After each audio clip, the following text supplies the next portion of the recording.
ओम नमो भगवते वासुदेवाय नमः। जय श्री राम। रामायण बालकांड भाग पहला।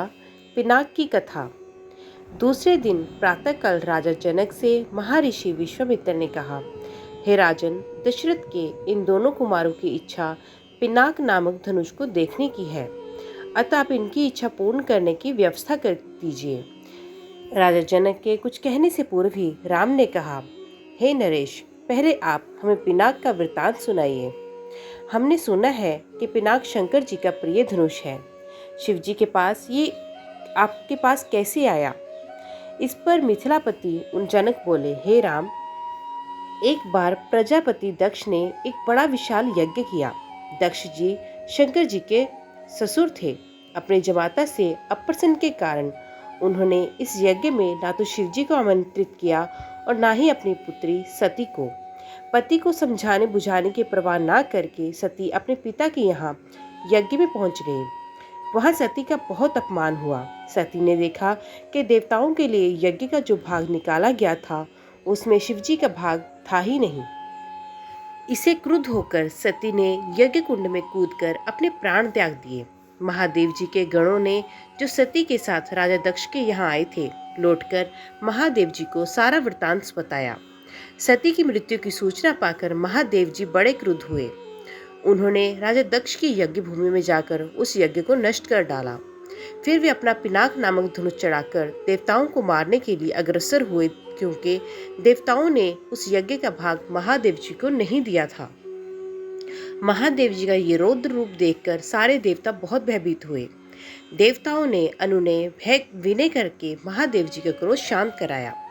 क्रोध शांत होने पर महादेव जी ने पिनाक को देवताओं को दे दिया और कैलाश पर्वत पर लौट आए। देवताओं ने उस धनुष को हमारे पूर्व पुरुष देवरात को दे दिया। तभी से वे धनुष हमारे यहाँ रखा है। हमारे पूर्वजों का स्मृति चिन्ह होने के कारण हम इस धनुष की देखभाल सम्मान के साथ करते आ रहे हैं। इसी बीच एक बार हमारे राज्य में अनावृष्टि के कारण सूखा पड़ गया, जिससे प्रजाजनों को भयंकर कष्ट का सामना करना पड़ा। उस कष्ट से मुक्ति पाने के लिए मैंने एक बहुत बड़ा यज्ञ किया। पुरोहितों के आदेशानुसार मैंने अपने हाथों से खेतों में हल चलाया। हल से भूमि खोदते खोदते भगवान की इच्छा से मुझे एक परम रूपवती कन्या प्राप्त हुई। उसे मैं अपने राजमहल में ले आया और उसका नाम सीता रखकर अपनी पुत्री के समान उसका लालन पालन करने लगा। जब सीता किशोरावस्था को प्राप्त हुई तो दूर दूर तक उसके सौंदर्य एवं गुणों की ख्याति फैलने लगी। देश देशांतर के राजकुमार उसके साथ विवाह करने के लिए लालायित होने लगे। मैं अद्भुत पराक्रमी योद्धा के साथ ही सीता का विवाह करना चाहता था। अतः मैंने ये प्रतिज्ञा कर ली कि शिवजी के धनुष पिनाक को प्रत्यंचा चढ़ा देने वाला वीर राजकुमार ही सीता का पति होगा। मेरी प्रतिज्ञा की सूचना पाकर सहस्रों राजकुमार और राजा महाराज समय समय पर अपने बल की परीक्षा करने के लिए यहाँ आए, किंतु पिनाक पर प्रत्यंचा चढ़ाना तो दूर से वे उसे तिल पर खिसका भी ना सके। जब वे अपने उद्देश्य में इस प्रकार निराश हो गए तो वे सब मिलकर मेरे राज्य में उत्पात मचाने लगे। मेरे प्रदेश को चारों ओर से घेर लिया और निरीह प्रजाजनों को लूटकर आतंक फैलाने लगे। मैं अपनी सेना को लेकर उनके साथ निरंतर युद्ध करता रहा। वे अनेक राजा थे, उनके पास सेना भी बहुत अधिक थी, इसलिए इस संघर्ष में मेरी बहुत सी सेना नष्ट हो गई। इस पर मैंने भगवान को सहारा मानकर उनकी तपस्या की। मेरी तपस्या से प्रसन्न होकर भगवान ने मुझे देवताओं की चतुरंगिणी सेना प्रदान की। उस सेना ने आतताई राजाओं के साथ भयंकर युद्ध किया और सभी उपद्रवी राजकुमारों को भगा दिया। उनके भाग जाने के बाद मैंने सोचा कि एक विशाल यज्ञ करके इस अवसर पर ही अपनी प्रतिज्ञा पूरी करूं और सीता का विवाह कर निश्चिंत हो जाऊं। इसीलिए मैंने इस महान यज्ञ का आयोजन किया है। अब जो कोई भी महादेव जी के इस धनुष की प्रत्यंचा चढ़ा देगा, उसी वीर पुरुष के साथ मैं अपनी अनुपम गुणवती पुत्री सीता का विवाह करके निश्चिंत हो जाऊंगा। जय श्री राम। बालकांड भाग धनुष यज्ञ। मिथिला नरेश के वहां से विदा हो जाने पर ऋषि विश्वामित्र राम और लक्ष्मण को लेकर यज्ञ मंडप में गए। यज्ञ मंडप को अत्यंत सुरुचि के साथ सजाया गया था। उस भव्य मंडप को देखकर लगता था मानो वे देवराज इंद्र का दरबार हो। देश देशांतर के राजा महाराजों के बैठने के लिए अति सुंदर व्यवस्था की गई थी। मंडप के ऊपर बहुमूल्य रत्नों से बने झालर युक्त आकर्षक वस्त्रों का वितान तना हुआ था।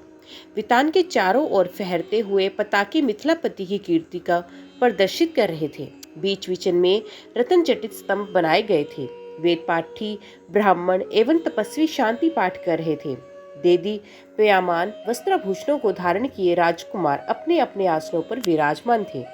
ऐसा लग रहा था मानो सैकड़ों इंद्र अपने वैभव और सौंदर्य का प्रदर्शन करने के लिए महाराज जनक की यज्ञ भूमि में एकत्रित हुए हैं।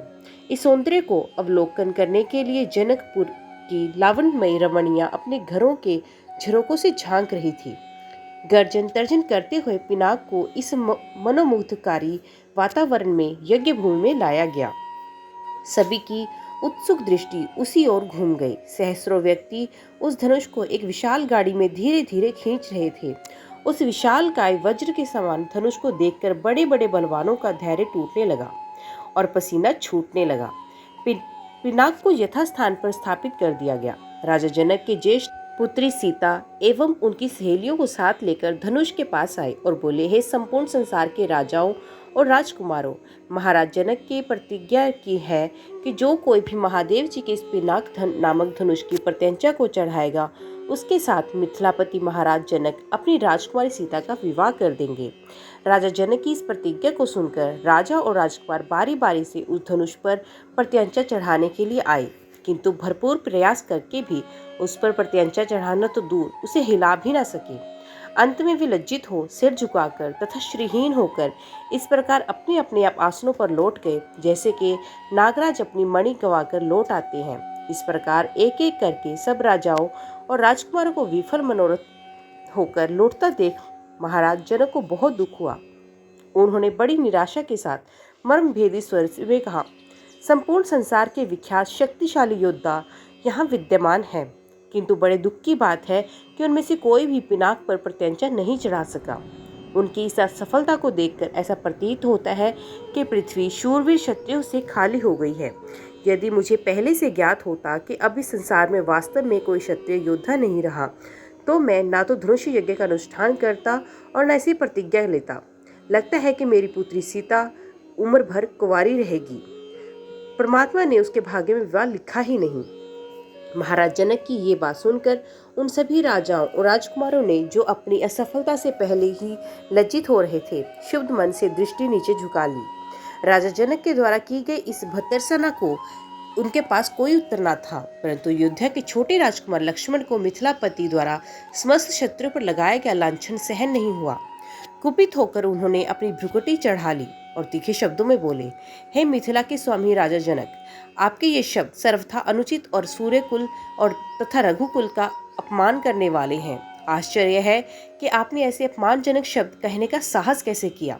जहाँ प्रतापी सूर्य कुल का साधारण व्यक्ति विद्यमान हो, वहाँ भी कोई इस प्रकार तिरस्कार भरे शब्द कहने से पूर्व अनेक बार उस पर विचार करता है। फिर यहाँ तो सूर्य कुल के मणि श्री रामचंद्र साक्षात विराजमान हैं। आप शिव के इस पुराने पिनाक की इतनी गरिमा सिद्ध करना चाहते हैं।